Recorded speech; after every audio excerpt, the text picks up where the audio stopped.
Bonjour, bienvenue dans la série sur la thermodynamique. Alors nous avons parlé du premier principe, la conservation d'énergie totale, incluant la chaleur, et des différentes formes d'énergie. Mais selon les différents domaines scientifiques, on regroupe parfois les différentes formes d'énergie de différentes manières. En thermodynamique, on distingue pour un système physique donné, d'une part, l'énergie interne. Énergie qui regroupe les différentes énergies potentielles et la chaleur qui est emmagasinée dans le système.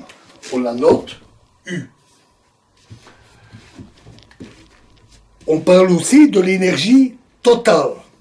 Alors l'énergie totale, c'est noté E et U plus l'énergie cinétique. Le travail, c'est-à-dire le transfert d'énergie qui est transféré, une énergie non thermique, donc toutes les formes d'énergie sauf la chaleur, est noté W. Et enfin, la chaleur transférée est notée Q. On peut donc exprimer le premier principe comme ceci. La variation delta de l'énergie totale est égale à l'énergie qui est transférée, c'est-à-dire W plus Q. En faisant attention au signe, l'énergie qui est reçue par le système augmente son énergie totale. Et évidemment, dans l'autre sens, pour l'énergie cédée à l'extérieur. Alors, rappelons aussi que le travail des forces de pression est noté PSD.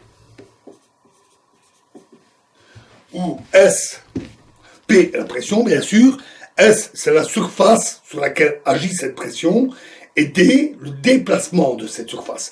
Par exemple, la surface d'un piston sous l'effet de la pression. Mais un déplacement d'une telle surface, ce n'est rien d'autre qu'une variation de volume. Par exemple, le volume d'un cylindre suite au déplacement du piston. Et ce volume, cette variation du volume, ce n'est rien d'autre que la surface considérée fois la distance. Une certaine surface sur une certaine distance, ça donne un volume, une variation de volume. Donc c'est S fois D. Et donc le travail des forces de pression peut se noter P fois delta V.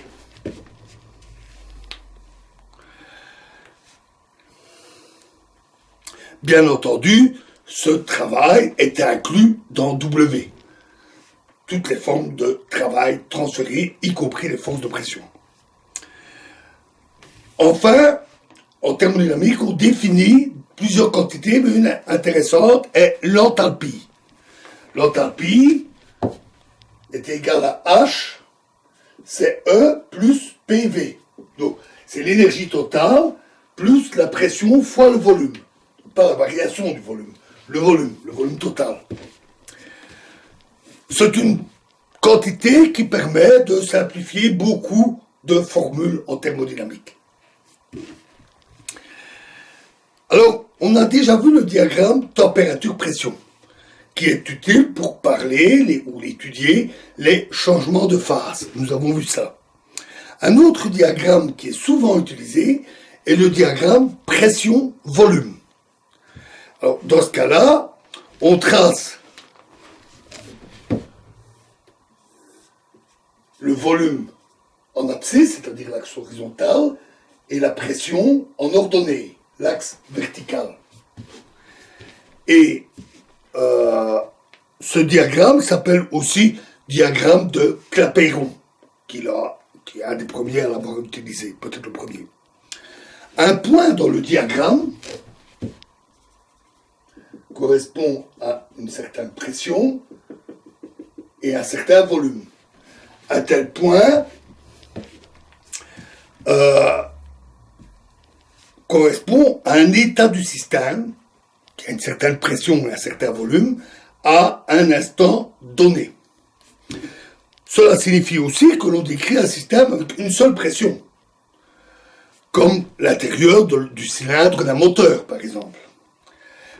Pour des systèmes plus complexes, avec différentes parties, différents cylindres, des pompes, des tuyaux, etc., avec des pressions différentes, on doit le décomposer alors en sous-systèmes et tenir compte des échanges entre les différentes parties, et à chacun de ces sous-systèmes correspond un tel diagramme.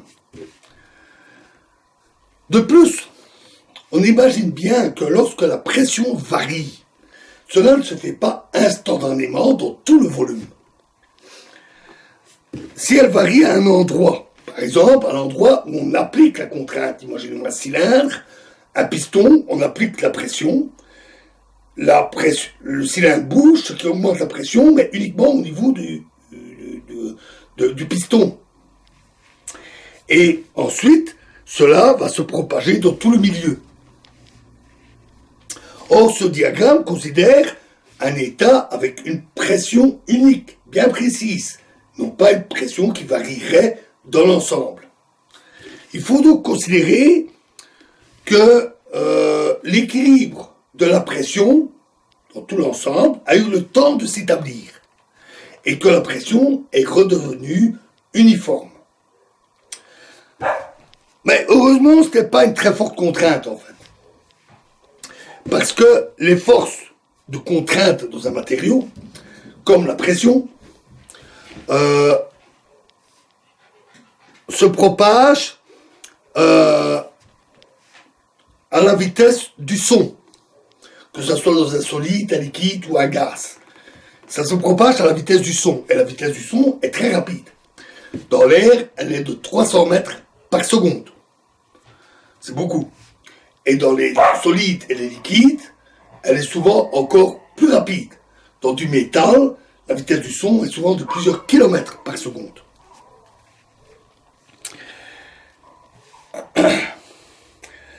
Donc c'est pas une très forte contrainte, parce que comme la vitesse se propage extrêmement vite, il faut un très très court instant pour que la pression devienne uniforme.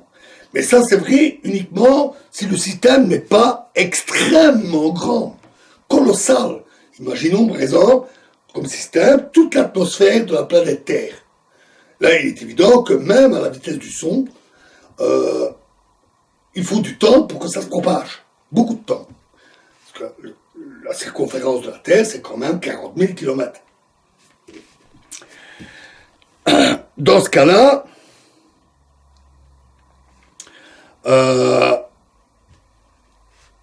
c'est beaucoup plus compliqué parce qu'il faut décomposer le système en cellules de petite taille et considérer dans chaque cellule que la pression est environ uniforme, mais peut varier d'un endroit à l'autre. Et dans ce cas-là, ça fait des milliers, des millions, des milliards de sous-systèmes, et donc il faut du calcul numérique sur des gros ordinateurs. C'est ce que fait la météo. Pour des plus petits systèmes, comme un moteur, un cylindre, la vitesse du son est extrêmement rapide. Typiquement, il faut de l'ordre d'un millième de seconde pour que la pression soit uniforme. Et c'est plus rapide, souvent plus rapide que la vitesse des dispositifs. D'ailleurs, si les dispositifs allaient encore plus vite, dans un moteur par exemple, ils peuvent dépasser la vitesse du son, ce qui engendre la formation d'ondes de choc qui peuvent carrément détruire le système, le moteur. Donc, les moteurs, quand on a des fortes pressions, comme dans un cylindre de moteur, la vitesse du son est particulièrement élevée, extrêmement grande, donc il n'y a pas de souci. Si on voulait aller beaucoup trop vite, on risquerait simplement de casser le moteur. Donc, pour les échelles de temps considérées, pour la plupart des systèmes, comme les machines thermiques, il n'y a aucun problème avec cette hypothèse de pression uniforme. On a aussi d'ailleurs un tel raisonnement pour la température. La température est considérée comme uniforme. Et donc, il faut le temps qu'elle est uniformisée. Et ça, c'est un peu plus problématique, parce que la chaleur se propage, et donc la variation de température se propage moins vite que le son. Mais ça reste relativement bon, sauf pour des températures très très basses, proches du zéro absolu. Parce que dans ce cas-là, les échanges de chaleur peuvent être extrêmement lents. Il faut donc tenir compte du fait qu'il peut y avoir des déséquilibres. Et donc on découpe en sous-systèmes.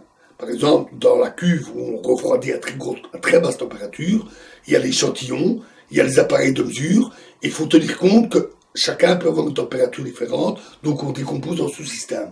On peut même devoir décomposer la substance en considérant les atomes en soi et les électrons séparément.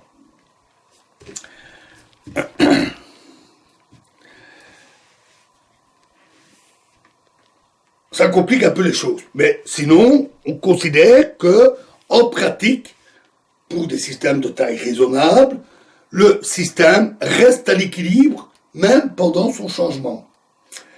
On parle de quasi-équilibre. Et c'est la thermodynamique des systèmes à l'équilibre. C'est ce qu'on voit ici. La thermodynamique hors équilibre existe, peut se faire, mais est aussi beaucoup, beaucoup plus complexe. Nous ne la verrons pas ici, mais les aspects fondamentaux de la théorie et de la thermodynamique restent valables. C'est juste des complications techniques et mathématiques. Alors, si l'état du système évolue au cours du temps, le point dans le diagramme va changer. Il se déplace, lui aussi, en traçant une trajectoire dans le diagramme. Et cette trajectoire reproduit l'évolution du système. Par exemple, il peut passer d'un point A à un point B en ayant une certaine évolution, comme ceci. Ce diagramme représente donc l'évolution de l'état A vers l'état B. Ce type de diagramme et d'autres, nous en verrons, sont utiles ou très utiles pour étudier l'évolution des systèmes physiques ou de machines thermiques, en tout cas des sous-systèmes, ne l'oublions pas, qu'on découvre, ça peut être plus ou moins compliqué, mais un système donné, de pression et de température donnée au cours du temps, à un instant donné, ces diagrammes sont très pratiques. C'est le cas pour étudier les moteurs thermiques ou les générateurs thermiques. Donc on fournit de la chaleur, le système fournit une énergie mécanique, ou des systèmes tels que des systèmes de réfrigération, etc. Voilà. Alors, à partir de ces diagrammes, on peut déjà voir plusieurs choses, et dans la prochaine vidéo, nous verrons des évolutions comme celle-là, mais nous verrons diverses transformations bien précises pour bien comprendre où ça nous mène. Je vous remercie.